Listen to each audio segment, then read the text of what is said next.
एक गांव में राकेश नाम का आदमी अपने बेटे मोहित के साथ रहता था।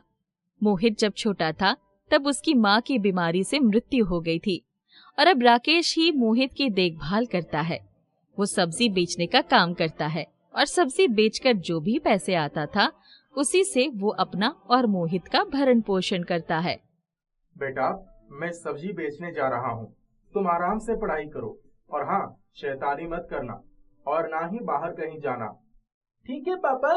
राकेश अब ठेला लेकर सब्जी बेच रहा होता है, तभी अचानक सामने से एक गाड़ी वाला उसको टक्कर मार देता है। राकेश को बहुत चोट आती है और वो रोड पर पड़ा रो रहा होता है, लेकिन चोट लगने से उसके दोनों पैर काम नहीं करते और वो समझ जाता है कि अब वो कभी चल नहीं पाएगा। इसलिए वो राहगीरों से मदद लेकर अपने घर आ जाता है। उसकी ये हालत देखकर मोहित बहुत रोता है। पापा, अब क्या होगा? तुम कैसे ठीक होगे?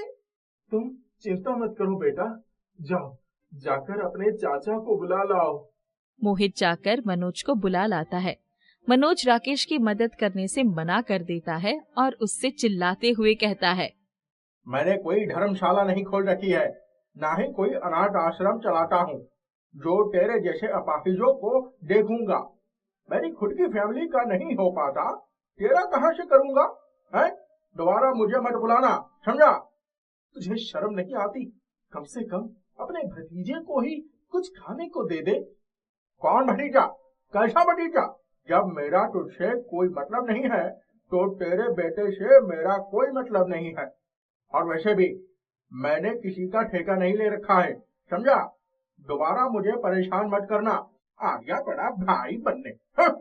राकेश अपने भाई का ये रवैया देखकर बहुत दुखी होता है और वो मोहित को अपने पास बचे आखिरी पैसे देकर ब्रेड लाने को कहता है। मोहित ब्रेड लाकर वापस आ रहा होता है, तभी रास्ते में उसको एक बूढ़ा भिखारी मिलता है, तो मोहित ब्रेड उसको खिला देता है और घर वापस आ जाता है। मोहित बेटा, तुम तो ब्रेड लेने गए थे, ब्रेड कहाँ है?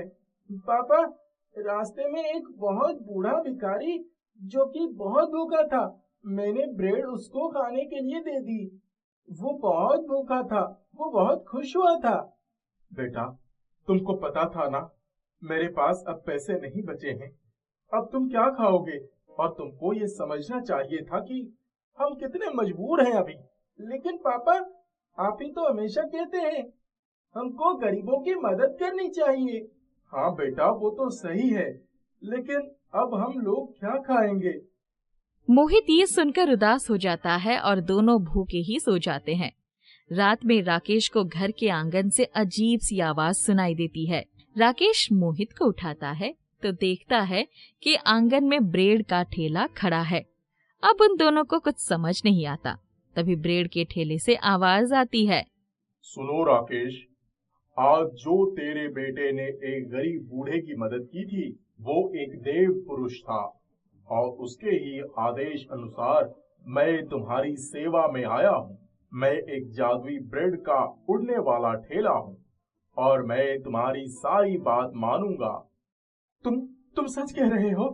मेरा बेटा भूखा है, उसको कुछ खाने को दे दो। अब जादुई ठेला कुछ गर्मा गर्म ब्रेड बनाता है और मोहित और राकेश को खाने को देता है।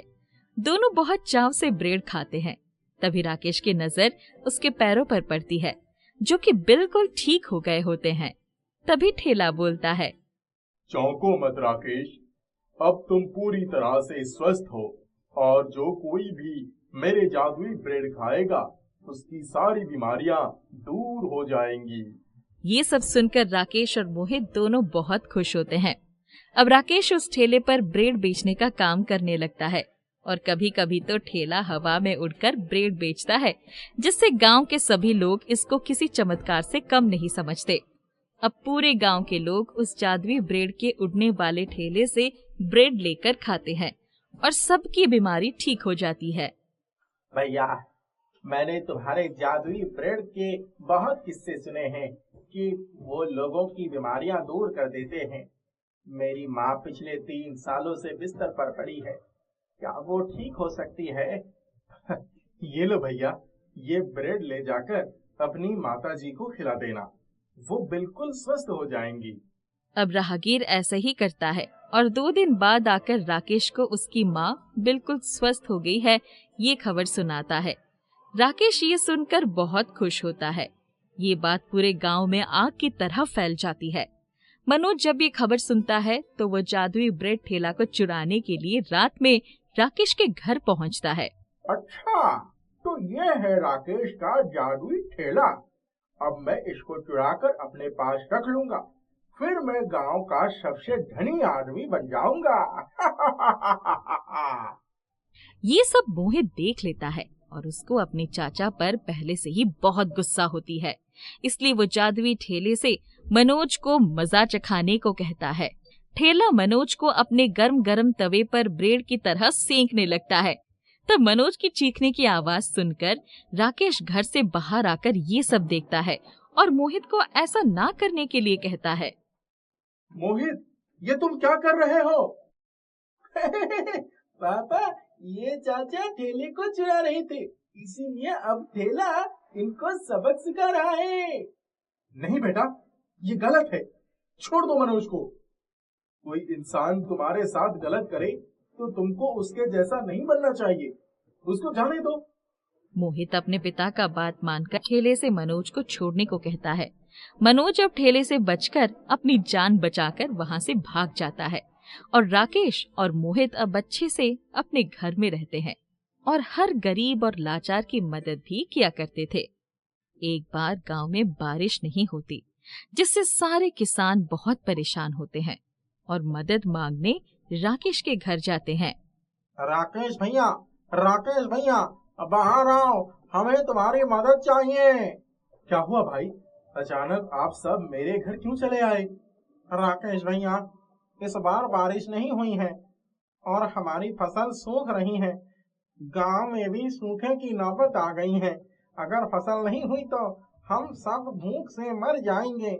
अब तुम ही हमारी मदद कर सकते हो, हमको इस सूखे के खतरे से बचा लो भैया। अब राकेश अपना जादुई ठेला लेकर गांव के खेत में पहुंचता है और जादुई ठेले से इस समस्या को दूर करने को कहता है। अब जादुई ठेला हवा में उड़कर सबके खेतों पर बारी बारी जादुई पानी की बारिश करता है और सबके खेत फिर से हरे भरे हो जाते हैं और लोग उस पानी को अपने अपने घर में इकट्ठे भी कर लेते हैं। तब एक सूखे तालाब को भी जादुई ठेला अपने पानी से भर देता है, जिससे गांव में पानी की समस्या खत्म हो जाती है और सब मिलजुल कर खुशी खुशी से रहने लगते हैं। और अब सब गांव वाले राकेश की भी बहुत इज्जत करते हैं और उसको गांव का सरपंच बना देते हैं। राजू अपने बचपन के दिनों में एक अच्छा विद्यार्थी था। पढ़ाई लिखाई में तो अच्छा था ही, खेल कूद में भी उसके बराबर कोई नहीं था। अब राजू 12वीं कक्षा में पढ़ता था। सबको उससे बहुत उम्मीद थी कि एक दिन वो बहुत बड़ा आदमी बनेगा। एक बार गर्मी की छुट्टियों में राजू अपने मामा के घर गया था। उसके मामा बहुत अमीर थे। उसके मामा का घर एक बड़े शहर में था। राजू का घर तो एक गांव में था। इतने बड़े शहर में आकर वो बहुत खुश था। यहाँ पर बड़े बड़े घर, अजीबो गरीब गाड़ियां, पार्क आदि देखकर उसे बहुत आश्चर्य हुआ। राजू के मामा का बेटा अजीत भी राजू के उम्र का ही था। एक दिन राजू ने अजीत से पूछा, तुम्हारे स्कूल में कौन कौन से गेम है? हर तरह के गेम है, फुटबॉल, क्रिकेट, हॉकी, बैडमिंटन और बहुत सारे। राजू पूछा, अब तुम कैरम खेलते हो? हाँ, वो तो मेरा फेवरेट है। ये सुनकर राजू चुप हो गया। अजीत कहता है, तो क्या हुआ राजू, कैरम तुम्हें भी पसंद है? राजू बोलता है, हाँ पसंद तो है, पर मेरे स्कूल में नहीं है और मुझे खेलने भी नहीं आता है। एक बार एक दोस्त के घर गया था तो थोड़ी देर खेला था। अरे क्या तुम खेलना चाहोगे? मेरे पास कैरम बोर्ड है। हाँ हाँ चलो। देर रात तक दोनों कैरम खेलते रहे। राजू को वैसे तो ठीक से खेलने नहीं आ रहा था, पर अजीत उसे सिखा रहा था। इसीलिए राजू बड़ी जल्दी से सब कुछ सीख रहा था। अब वो दोनों रोज कैरम खेलने लगे। राजू भी धीरे धीरे अच्छा खेलने लगा था। अजीत ने उसकी तारीफ भी की। वो दोनों काफी अच्छे दोस्त भी बन गए थे। जब छुट्टियां खत्म हो गई तो राजू अपने गांव लौट आया। गांव आने के बाद उसे अजीत की बहुत याद आ रही थी, और सबसे ज्यादा कैरम की। उसके घर पर तो कैरम बोर्ड था ही नहीं। कुछ दिनों के बाद गरीबी के कारण उसकी पढ़ाई भी छूट गई। वो शहर के एक दुकान में नौकर का काम करने लगा। कई साल बीत गए। राजू किसी तरह कमाकर सहारा बना था, पर उसके मन में अब भी कुछ बड़ा काम करने की इच्छा थी। वो एक कैरम प्लेयर बनना चाहता था। शहर में जब भी कोई कैरम कंपटीशन होता था, वो जरूर देखने जाता था। लेकिन उसके पास ना तो कैरम बोर्ड था और ना ही कोई प्रैक्टिस करने वाला था। वो मन मार कर रह जाता था। राजू की माँ चाहती थी कि उसकी शादी हो जाए, पर राजू कहता था, माँ, जब तक मैं कुछ बड़ा काम करके सेटल नहीं हो जाता, शादी नहीं करूंगा। एक बार शहर में एक कैरम प्रतियोगिता आयोजित की गई। उसके विनर को नेशनल गेम में हिस्सा लेने का मौका मिलने वाला था। राजू अपने दुकान के मालिक से कहा, मालिक, मुझे एक कैरम बोर्ड खरीदने का पैसा दे दो और 2 घंटे शाम को छुट्टी दे दो, सिर्फ 1 महीना तक, ताकि मैं किसी कोच के पास जाकर प्रैक्टिस कर सकूं। ये सुनकर दुकान का मालिक नाराज हो गया। वो उसका मजाक उड़ाने लगा और बोलने लगा, अरे तू मेरे दुकान का नौकर है और तुझे इतना बड़ा सपना नहीं देखना चाहिए। तू कभी वहां तक नहीं पहुंच पाएगा। राजू उदास होकर दुकान से लौट रहा था। दुकान मालिक की बात से उसे बहुत चोट लगी थी। वो कुछ करके दिखाना चाहता था, पर कोई रास्ता नजर नहीं आ रहा था। घर जाने का उसका मन नहीं हो रहा था। वो कैरम प्रतियोगिता के बारे में ही सोच रहा था। रास्ते में एक मंदिर के पास जाकर वो बैठ गया। तभी उसे एक आदमी आता दिखा। वो आदमी राजू के पास आकर पूछा, क्यों राजू, उदास क्यों हो? राजू को बहुत आश्चर्य हुआ। उसने उस आदमी से पूछा, आप मुझे कैसे जानते हैं? मैं सब कुछ जानता हूँ। मैं एक जादूगर हूँ। तुम अपनी परेशानी बताओ। राजू ने अपनी परेशानी बताई तो उस जादूगर ने कहा, मैं तुम्हें एक जादुई कैरम बोर्ड दे सकता हूँ। वो कैरम बोर्ड दूसरी तरफ से तुम्हारे साथ खुद प्रैक्टिस करेगा। इसके लिए तुम्हें किसी और की जरूरत नहीं पड़ेगी। राजू कहता है, हाँ जादूगर भाई, प्लीज मुझे वो कैरम बोर्ड दे दीजिए। लेकिन मेरी एक शर्त है। हाँ बोलिए, क्या शर्त है? इस कैरम बोर्ड पर तुम्हें बहुत मेहनत करनी होगी। तुम जरा भी जी नहीं चुराओगे और प्रतियोगिता में जीतने के लिए जी जान लगा दोगे। और हाँ, किसी को ये भी नहीं बताओगे कि ये कैरम बोर्ड जादुई है। हाँ जरूर, मैं आपकी सारी बातें मानूंगा। फिर जादूगर बोला, ठीक है। ये कहकर वो हवा में हाथ ऊपर उठाया और उसी पल उसके हाथ में एक कैरम बोर्ड आ गया। राजू ने उस जादूगर को थैंक यू बोला और घर आकर प्रैक्टिस करने लगा। प्रतियोगिता के लिए राजू ने जी तोड़ मेहनत की। वो दिन भर दुकान में काम करता और देर रात तक कैरम की प्रैक्टिस करता। कभी कभी तो रात भर जागकर प्रैक्टिस करता। जिस दिन मैच था, राजू अपनी माँ को भी ले गया। वहां सब अच्छे ड्रेस में आए थे। सब लोग काफी अमीर थे। केवल राजू ही गरीब था और वो अच्छे कपड़े भी नहीं पहना था। सब उसकी तरफ देखकर हंस रहे थे और कह रहे थे कि ये क्या खेल पाएगा। मैच खत्म हुआ। राजू पूरा मन लगाकर खेला। वो मैच के बाद अपनी माँ के पास आकर बैठ गया। थोड़ी देर में विनर का नाम अनाउंस होने वाला था। सब बेसब्री से इंतजार कर रहे थे। जब विनर का नाम अनाउंस हुआ तो फर्स्ट प्राइज राजू को मिला। वो बहुत खुश हुआ उसकी माँ ने उसे गले से लगा लिया। राजू मन ही मन उस जादूगर को थैंक यू बोला। उसी के दिए हुए जादुई कैरम बोर्ड की वजह से वो आज फर्स्ट प्राइज जीत पाया। अब राजू नेशनल गेम के लिए चुन लिया गया था। हर जगह उसी का नाम था। खेल विभाग से उसे स्कॉलरशिप मिला। अब राजू एक नेशनल प्लेयर बन गया था। आप लोग निश्चिंत रहिए। रूपा और कौशल्या की जिंदगी जादुई सुराही ने बदल दी। धर्मपुर गांव में रामू और मोहन दो चोर रहते थे। दोनों का जीवन चोरी करके कट जाता था। अरे यार, कब तक हम लोग ये छोटी मोटी चोरी करके अपना जीवन काटेंगे? अपन को भी मांगता है अपना एक घर हो, परिवार हो और रोज रोज की इस किचकिच जीवन से छुटकारा मिले। बचपन से ही मेरे माँ बाप मुझे स्टेशन में छोड़कर चले गए। वहाँ चोरी करने के अलावा कुछ सीखा ही नहीं। अरे अपन तो साला पैदा ही पनौती हुआ था। पैदा होते माँ मर गई। नशेड़ी बाप दारू के लिए अपन को बेच दिया। दोनों बात करते करते एक संतरे के बागान में पहुँचे। आज तो यही नसीब में है, यहाँ से संतरा चोरी करके बाजार में बेच देंगे। अरे लेकिन नजर रखना, कोई रखवाली करने वाला देख ना ले, वरना फिर पुलिस के चक्कर काटने पड़ेंगे।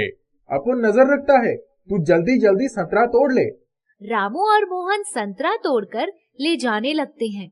एक संतरा वो सबसे ऊपर पेड़ पर लटका था। देखने में बहुत ही सुंदर था। आकार में दूसरे संतरे से बड़ा और रसीला दिख रहा था। मोहन को वह संतरा देखकर बहुत लालच आ गया। उसने वह संतरा तोड़ना चाहा। तभी वहाँ उस बागान का मालिक आ जाता है। मोहन चल भाग, कोई आ रहा है। हाँ हाँ बस मैं आ रहा हूँ। कौन है वह? अरे चल चल, जो मिल गया वो भी हाथ से जाएगा, भाग यहाँ से। मुरारी को देखकर रामू सारे संतरे लेकर भागने लगा। मोहन भी उस पेड़ से कूदकर भागने लगा। ओहो, बाल बाल बचे, वरना आज ये संतरे के मालिक हमें जरूर पुलिस के हवाले कर देता। मोहन एक संतरे को हाथ में बॉल की तरह उछालते हुए, चल अब सो जाते हैं, कल इस संतरे को बाजार में बेचकर पैसे कमा लेंगे। रामू और मोहन वही सारे संतरे के पास सो जाते हैं। उनमें से एक संतरा उछल उछल कर बाहर निकलता है और रामू की सर पर जाकर लगता है। आई मोहन, ठीक से सो, मुझे मार क्यों रहा है? अरे मैंने कब मारा? वह संतरा बार बार दोनों के ऊपर उछलने लगता है। अरे अब तू अपन को क्यों मार रहा है? दोनों इसी बात पर लड़ने लग जाते हैं। तभी उनके सामने वो संतरा उछलता हुआ आता है। दोनों उसको देखकर डर जाते हैं और एकदम पीछे की तरफ गिरते हैं। अबे ये देख, क्या बला है? रोक इसे, यही है जो हम दोनों को मार रहा था। तभी मोहन पास में पड़ी बाल्टी लेकर उस संतरे के ऊपर रख देता है। फिर वो बाल्टी बहुत तेज तेज हिलने लगती है। अरे ये कौन सा संतरा है और ये उछल कैसे रहा है? अरे ये तो अपन को नहीं पता, अभी इसे ऐसे रहने दे, कल देखेंगे, अभी सो जा। दोनों वहीं पास में सो जाते हैं। सुबह जब जागते हैं तो वो कमरा पूरी तरह से संतरे से भर जाता है। चारों तरफ बहुत सारे संतरे होते हैं। अरे ये क्या, इतने संतरे कहाँ से आ गए? ये जरूर उसी जादुई संतरे का काम होगा। वो है कहाँ? देखते देखते वहाँ बहुत सारे संतरे हो जाते हैं और वो उस कमरे से बाहर निकल रहे होते हैं। एक काम करते हैं, मैं उस जादुई संतरे को ढूंढता हूँ, तू जाकर देख ये संतरे कहीं बाहर ना चले जाए। हाँ ठीक है, मैं जाता हूँ। इतना कहकर मोहन कमरे के बाहर जाता है। इतने में वो देखता है कि एक लड़की वहाँ खड़ी होकर संतरे खा रही है। तभी पीछे से रामू भी आ जाता है। ए बच्ची, तुम ये नहीं खा सकती, ये हमारा संतरा है, हमें वापस कर दो।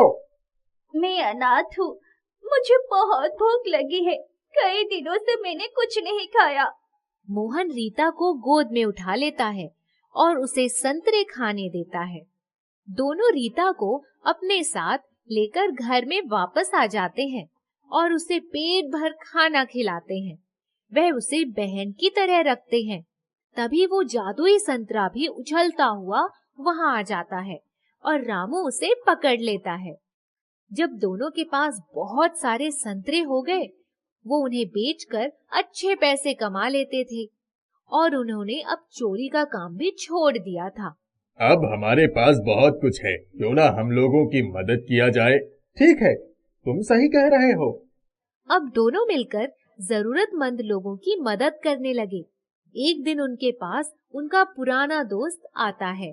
अरे क्या बात है, तुम दोनों चोरी छोड़कर संत बन गए, लोगों की मदद करते हो आजकल। हाँ भाई, चोरी में कुछ नहीं रखा। इतना बदलाव तुम दोनों में कैसे आया? ये सब तो उस जादुई संतरे का कमाल है। ना वो हमें इतने संतरे देता, ना उन्हें बेचकर हम पैसे कमाते। ये क्या चीज है, जादुई संतरा? कुछ नहीं, तुम जाने दो। ये बताओ, तुम्हें कुछ मदद चाहिए क्या? अरे मेरा काम तो हो गया। ऐसा कहकर अमित वहां से चला जाता है। मन ही मन कहता है, अब मैं इनसे वो जादुई संतरा चुरा लूंगा और फिर देखता हूँ कौन सा जादू है उस संतरे में। हाँ। तभी अमित छुपकर मोहन के घर में खिड़की से झांककर देख लेता है। जादुई संतरा एक कमरे के अंदर रखा हुआ है। रात के वक्त खिड़की के रास्ते से अंदर जाकर संतरे को उठाने लगा। तभी जादुई संतरा उछलता हुआ उसके सर पर मारने लगा। अरे अरे, ये सच में जादुई है, वरना ये उछलता कैसे? अब तो मैं इसे लेकर ही रहूंगा। अमित जादुई संतरे को अपने हाथ से पकड़ लेता है। तभी वो संतरा अपना आकार बढ़ा देता है और देखते ही देखते वो संतरा एक विशाल संतरा बन जाता है और अमित उस संतरे के नीचे दब जाता है। बचाओ! अरे बचाओ मोहन, मुझे बचाओ इस जादुई संतरे से, ये मुझे मार रहा है, बचाओ! अमित की आवाज सुनकर दोनों भागते हुए उस कमरे में आते हैं। अमित दोनों को देखकर उनसे माफी मांगने लगता है। अरे मुझे माफ कर दो, मैं यहाँ इस जादुई संतरे को चुराने आया था, मुझे बचा लो, मुझे बचा लो इससे। हम तुम्हें माफ कर देंगे, लेकिन आज के बाद तुम कभी भी चोरी ना करो तो। अमित हाँ कर देता है। उसके कहते ही जादुई संतरा वापस अपने आकार में आ जाता है। उसके बाद तीनों संतरे के व्यापार में लग जाते हैं। एक दिन रामू मोहन से कहता है, इस जादुई संतरे के बारे में जिसको भी पता चलेगा वो इसे चुराने जरूर आएगा। क्यों ना हम इसे जमीन को वापस दे दें? सही कहा तुमने। वैसे भी हम अब मेहनत करके ही अपने काम को सफल करेंगे। ऐसा कहकर दोनों अपने खेत में जाकर उस संतरे को जमीन में गाड़ देते हैं और उसके बाद मेहनत से संतरे का काम करने लगते हैं। एक गांव में प्रेमचंद्र नाम का एक मेहनती किसान रहता था। वह अपने 2 बीघा जमीन में खरबूजे और सब्जियों की खेती करता था। देखो सीमा, पिछली बार मौसम की मार ने फसल को नुकसान पहुंचाया था, लेकिन इस बार आसार अच्छे नजर आ रहे हैं। हमारी सब्जियां और खरबूजे अपना रंग दिखाएंगे। मंडी में यह सब हाथों हाथ बिक जाएंगे। अरे पौधों को जरा बड़ा होने दे, अभी से सपना सजाने लगी। दोनों प्रतिदिन सवेरे उठकर अपने खेत के नन्हे नन्हे पौधों को बड़ी हसरत से देखते थे। उनके खेत और उनकी फसल, यही उनकी दुनिया थी। एक दिन सीमा सवेरे जैसे ही उठी, खेत के पास गई। वहां का दृश्य देखकर उसके होश उड़ गए। उसके खेत के लगभग सभी पौधे तहस नहस हो चुके थे। एक सांड किनारे पर बैठा था। हे भगवान, ये क्या हो गया? हम तो बर्बाद हो गए। सांडों ने तो पूरी फसल बर्बाद कर दी। सीमा की आवाज सुनकर प्रेमचंद्र भी घर से भागा भागा आया और खेत की स्थिति को देखकर सर पकड़कर बैठ गया। उसके अरमान टूटकर बिखर गए थे। हाय राम, अब क्या होगा? मेरी मेहनत बेकार हो गई। सीमा, अब तो कुछ भी नहीं बचा। वह हारे हुए जुआरी की तरह खेत के एक तरफ घूमने लगा। उसकी नजर अपने खेत के मेड़ के पास पड़े हुए एक छोटे पौधे पर पड़ी। वह तरबूज का पौधा था। प्रेमचंद ने उसे अपने हाथ में उठा लिया। ऐसा लगता है कि जब सांडों ने खेत की फसल को खाया और रौंदा होगा, तभी उनके पैर से लिपटकर ये पौधा बाहर आ गया। खरबूजे के साथ साथ एक तरबूज का पौधा भी पनप गया था। इसे हमें खेत में फिर से लगा देना चाहिए। एक तरबूज के पौधे को लगाने से क्या होगा? हमें आसपास जितने भी पौधे मिलेंगे उन्हें फिर से खेत में लगा देंगे। इन्हें नया जीवन मिलेगा। इसके बाद हम कल से नए पौधे लगाएंगे। दोनों ने मिलकर आसपास के पड़े हुए कुछ पौधों को और उनके साथ साथ तरबूज के पौधों को खेत में लाकर फिर से मिट्टी में लगा दिया। वे एक दूसरे को धीरज बांधते हुए घर की तरफ लौट गए। दूसरे दिन सीमा सवेरे उठी और खेत की तरफ जाने की तैयारी की। अरे, उस तरफ कहाँ जा रही हो? मन खट्टा हो जाएगा। अपना ही खेत है। सवेरे सवेरे मैं हमेशा उसके दर्शन करती हूँ, आज भी करूंगी। सीमा खेत के पास पहुँचते ही बहुत जोर से चौंक गई। हाय दैया, ये क्या हो गया? तरबूज का पेड़ एक रात में इतना बड़ा हो गया। अरे रे रे रे, इसमें तो फूल भी निकल आए हैं। मुन्ना के बाबूजी, जल्दी आइए, तरबूज के पेड़ का जादू देखिए। अरे, कौन सा जादू दिखा रही हो? अरे, ये तरबूज का पेड़ इतना बड़ा कैसे हो गया? मैं कोई सपना तो नहीं देख रहा हूँ। देखो सीमा, फूल भी आ गए हैं। एक तरबूज के पौधे में इतना कमाल। अगली सुबह जब प्रेमचंद्र और सीमा ने तरबूज के पौधे को देखा तो उनकी आंखें फटी की फटी रह गईं। पौधा पूरे खेत में फैल चुका था और नन्हे नन्हे प्यारे प्यारे तरबूज भी खेत की शोभा बढ़ा रहे थे। दोनों पति पत्नी खुशी से झूम उठे। इसी तरह पूरा खेत बड़े बड़े तरबूजों से भर गया। मैंने सपने में भी नहीं सोचा था कि एक तरबूज का पौधा इतना चमत्कार दिखाएगा। अरे बाप रे, ये तरबूज बड़े भी हैं और वजनी भी है। ये तो जैसे जादू हो गया है। चलो, एक तरबूज को काट कर देखते हैं। चलो, इसे चख कर देखते हैं। नहीं नहीं, अभी नहीं। मैं इनका भगवान को भोग लगाऊंगी, इसके बाद आपको खिलाऊंगी। हाँ, ये तो तुमने बहुत सही बात कही। उस ऊपर वाले की कृपा से ही तो हमें ये मिला है। हम मुरली वाले के लिए तरबूज का भोग जरूर लगाएंगे। दोनों ने तरबूज का भोग भगवान को लगाया और इसके बाद उसका स्वाद चखा तो खुशी से मुस्कुराने लगे। अरे वाह, क्या स्वाद है! ऐसा लगता है जैसे इसके अंदर मिश्री घोल दी गई हो। गांव का एक व्यक्ति सुग्गा वहां आ गया। अरे सुग्गा, इधर आओ। लो, मेरा तरबूज खाओ। अरे भैया, मजा आई गवा। ऐसा लगी रहा है जैसे हम फल नहीं खा रहे हैं बल्कि मधु का स्वाद ले रहे हैं। हम बहुत खरबूजा और तरबूज खाए हैं लेकिन ऐसा स्वाद कभी नहीं मिला। अपनी मंडी में कौनो व्यापारी इसका मोल नहीं दे पाएंगे। इसको हमें शहर की मंडी में बेचना होगा। दूसरे दिन प्रेमचंद्र ने एक बहुत बड़े ट्रक में सारे तरबूज लदवा दिए। उनके गांव का एक सूजा नाम का बदमाश यह सब देख रहा था। उसने अपने 2 लुटेरों को प्रेमचंद्र की ट्रक के पीछे लगा दिया। प्रेमचंद्र भी ट्रक में बैठकर शहर की ओर चल पड़े। दोनों लुटेरों ने चुपचाप मोटरसाइकिल से उनका पीछा किया। प्रेमचंद्र तरबूज से भरा ट्रक लेकर शहर की मंडी में पहुंच गए। उनके बड़े बड़े तरबूज देखकर व्यापारी बहुत खुश हुए। देखते ही देखते व्यापारियों ने उनके सारे तरबूज ऊंचे दाम पर खरीद लिए। प्रेमचंद्र ने एक तरबूज अपनी ट्रक में रखवा दिया। रुपयों से भरी हुई थैली प्रेमचंद्र ने जब अपने हाथों में ली तो खुशी से फूले नहीं समाए। अपनी जिंदगी में इतने रुपए उन्होंने पहले कभी नहीं कमाए थे। जब प्रेमचंद्र का ट्रक शहर के बाद जंगल से गुजर रहा था तभी दोनों लुटेरे अपनी मोटरसाइकिल आगे लगाकर खड़े हो गए। उनके हाथ में चाकू था। चलो नीचे उतरो और रुपए की थैली हमारे हवाले कर दो। मैंने कहा ना, नीचे उतरो। उतर जाओ वरना जान से हाथ धो बैठोगे। तुम लोग कौन हो? मुंह से बताए या अपने हाथ से? प्रेमचंद्र समझ गया कि अब उसकी खैर नहीं। सारी कमाई एक झटके में जाती हुई दिखाई पड़ी।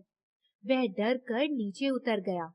एक लुटेरे ने उसके यहाँ से रुपयों की थैली छीन ली। प्रेमचंद्र को ऐसा लगा जैसे उसके सीने से उसका दिल निकाल दिया गया हो। मुझे मुझे ट्रक का किराया देना है, कुछ रुपए लौटा दो भाई। हमारे हाथ में आई हुई चीज हम कभी लौटाते नहीं, अब ट्रक लेकर भाग जाओ यहाँ से। प्रेमचंद्र बोझिल कदमों से ट्रक की तरफ दौड़ने लगा। इतने में उसे पीछे से धड़ाम धड़ाम की आवाज सुनाई पड़ी।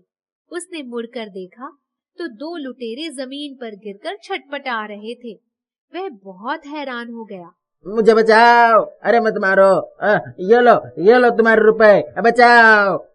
प्रेमचंद्र ने देखा कि तरबूज उड़ उड़कर उन दोनों को पीट रहा है। वे दोनों अपनी जान बचाने के लिए भाग रहे थे। तरबूज हवा में उड़कर दोनों को मार रहा था।